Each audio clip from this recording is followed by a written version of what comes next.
കൊല്ലം കടക്കലിൽ സിപിഐഎം പ്രവർത്തകന് കുത്തേറ്റു. കാറ്റാടിമൂട് ബ്രാഞ്ച് സെക്രട്ടറി വിധുവിനാണ് കുത്തേറ്റത്. രാജ്കുമാർ നൽകും വിവരങ്ങൾ. രാജ്കുമാർ, എന്താണ് സംഭവിച്ചത്? എപ്പോഴായിരുന്നു ഈ ആക്രമണം നടന്നത്? ഇത് ഒരു അരമണിക്കൂർ പോലും ആയിട്ടില്ല ഈ സംഭവം നടന്നിട്ട്. അവിടെ സ്കൂൾ പാർലമെന്റ് തെരഞ്ഞെടുപ്പുമായി ബന്ധപ്പെട്ട് അവിടെ ഒരു സംഘർഷം നിലനിന്നിരുന്നു.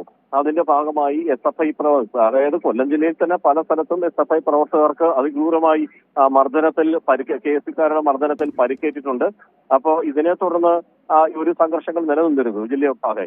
പക്ഷേ ഇന്ന് കടക്കലിൽ ഈ യൂത്ത് കോൺഗ്രസ് പ്രവർത്തകർ പ്രതിഷേധ മാർച്ച് സംഘടിപ്പിക്കുകയും ആ പ്രതിഷേധ മാർച്ചിനിടെ പ്രകോപനപരമായി അവിടെ സ്ഥലത്ത് നിൽക്കുകയായിരുന്ന DYFI SFI പ്രവർത്തകരെ ആക്ഷേപിക്കുകയും അവർക്കെതിരെ പ്രകോപനപരമായ മുദ്രാവാക്യം വിളിക്കുകയും ചെയ്തു.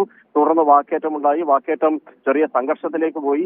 ആ സംഘർഷത്തിനിടെയാണ് കയ്യിൽ കരുതിയിരുന്ന മാരകായുധങ്ങൾ ഉപയോഗിച്ച് ഈ KSU യൂത്ത് കോൺഗ്രസിന്റെ പ്രവർത്തകർ അതിക്രൂരമായി DYFI CPM പ്രവർത്തകരെ ആക്രമിച്ചത്. ആക്രമണത്തിൽ 5 പേർക്ക് പരിക്കേറ്റിട്ടുണ്ട്. ഒരു കോൺഗ്രസ് പ്രവർത്തകനും പരിക്കേറ്റിട്ടുണ്ട്. ഗുരുതരമായി പരിക്കേറ്റ DYFI മേഖല ഭാരവാഹികൾ ഉൾപ്പെടെയുള്ളവരെ അവിടെ ഈ കടക്കൽ താലൂക്ക് ആശുപത്രിയിലും കിംസാറ്റ് ആശുപത്രിയിലും ഇപ്പോൾ പ്രവേശിപ്പിച്ചിരിക്കുകയാണ്. സ്ഥലത്ത് പോലീസ് ഈ ബന്ദോബസ്ത് ശക്തമാക്കി, പോലീസിന്റെ നിരീക്ഷണം ശക്തമാക്കിയിട്ടുണ്ട്. ഒപ്പം തന്നെ ഇപ്പോൾ CPM പ്രവർത്തകരുടെ നേതൃത്വത്തിൽ കടക്കൽ ടൗണിൽ മാർച്ച് നടക്കുകയാണ്, പ്രതിഷേധ മാർച്ച്. തീർച്ചയായും ഈ യൂത്ത് കോൺഗ്രസ് KSU പ്രതിഷേധ മാർച്ചിനിടെയാണ് സംഘർഷം ഉണ്ടായതെന്ന് മനസ്സിലാക്കുന്നു. 5 പേർക്കാണ് നിലവിൽ പരിക്കേറ്റത്. നിലവിലെ അവിടുത്തെ സാഹചര്യം എന്താണ്? പോലീസൊക്കെ സംഭവ സ്ഥലത്ത് തന്നെ നിലയുറപ്പിച്ചിരിക്കുകയാണോ? നിലവിൽ ഇപ്പോൾ സ്ഥലത്ത് ഈ പ്രതിഷേധ മാർച്ച് നടന്നുകൊണ്ടിരിക്കുന്നു. ഇത് കൂടാതെ ഈ പല സ്ഥലങ്ങളിൽ ഇപ്പോഴും 1-2 തവണ ഇതിലേക്ക് കല്ലേറ് വരികയും ഈ പ്രതിഷേധ മാർച്ചിന് കല്ലേറും ഉണ്ടായി. ഏതു വിധത്തിലും ആ സ്ഥലത്തെ സമാധാനാന്തരീക്ഷം തകർക്കുക എന്നുള്ള ലക്ഷ്യത്തോടു കൂടിയാണ് യൂത്ത് കോൺഗ്രസും കോൺഗ്രസ് പ്രവർത്തകരും ഇന്ന് കടക്കലിൽ പ്രതിഷേധ യോഗം സംഘടിപ്പിക്കുകയും ബോധപൂർവം ആ പ്രശ്നത്തിലേക്ക് വലിച്ചിഴക്കുകയും ചെയ്തത്.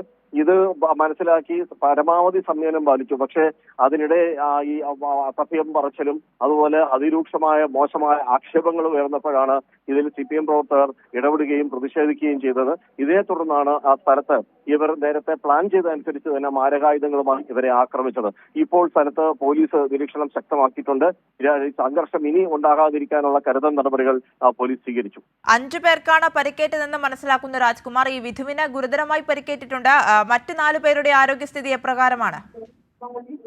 ഇതിന് തലയ്ക്കാണ് ഒരാൾ ഗുരുതരമായ പരിക്കേറ്റത്. തലയ്ക്ക് പരിക്കേറ്റം ഇതിനെ ഇപ്പോൾ ഈ ആദ്യം കടക്കൽ താലൂക്ക് ആശുപത്രിയിലും അവിടെ നിന്ന് പിന്നീട് കിംസാറ്റ് ആശുപത്രിയിലേക്കും ഇപ്പോൾ പ്രവേശിപ്പിച്ചിട്ടുണ്ട്. ഇതില് മറ്റുള്ള 4 പേരെ ഇതില് കടക്കൽ താലൂക്ക് ആശുപത്രിയിലാണ്. DYFI മേഖലാ പ്രസിഡന്റ് അരുണിനാണ് തലയ്ക്ക് ഗുരുതരമായി പരിക്കേറ്റത്. CPM കാറ്റാടിമുക്ക് ബ്രാഞ്ച് സെക്രട്ടറി ബിതിനാണ് കുത്തേറ്റത്. ശരി, കൊല്ലം കടക്കലിൽ CPM പ്രവർത്തകന് കുത്തേറ്റു. കാറ്റാടിമൂട് ബ്രാഞ്ച് സെക്രട്ടറി വിധുനാണ് കുത്തേറ്റത്. കോൺഗ്രസ് പ്രവർത്തകരാണ് കുത്തിപ്പരിക്കേൽപ്പിച്ചത്. യൂത്ത് കോൺഗ്രസ് KSU പ്രതിഷേധ മാർച്ചിനിടെയായിരുന്നു സംഘർഷമുണ്ടായത്. രാജ്കുമാറാണ് വിവരങ്ങൾ നൽകിയത്.